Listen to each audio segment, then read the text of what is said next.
2021-এর এপ্রিলে ডি8-এর চেয়ারের পদ গ্রহণের পর থেকে বেশ চ্যালেঞ্জিং পরিস্থিতিতে বাংলাদেশ ডি8 সহযোগিতাকে এগিয়ে নেয়ার চেষ্টা করছে বলে জানান অন্তর্বর্তী সরকারের প্রধান উপদেষ্টা doctor Mohammad Yunus. In times of changing world of work, we need to rediscover and reposition learning regarding youth and work for redesigning the economy of tomorrow.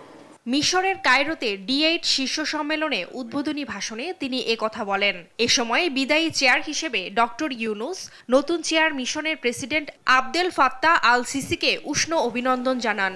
May D8 flourish under Egypt's leadership and help our countries accomplish greater freedom, stability, harmony, and prosperity in an unpredictable world ahead of us.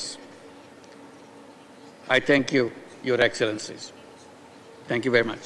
প্রধান উপদেষ্টার মতে ডি8 দেশগুলোকে অবশ্যই ভবিষ্যতের অর্থনীতিতে যুব ও কর্মসংস্থান সম্পর্কিত কর্মক্ষেত্রের পরিবর্তনশীল প্রকৃতির আলোকে শিক্ষাকে পুনরায় আবিষ্কার ও তার অবস্থান পুনর্নির্ধারণ করতে হবে।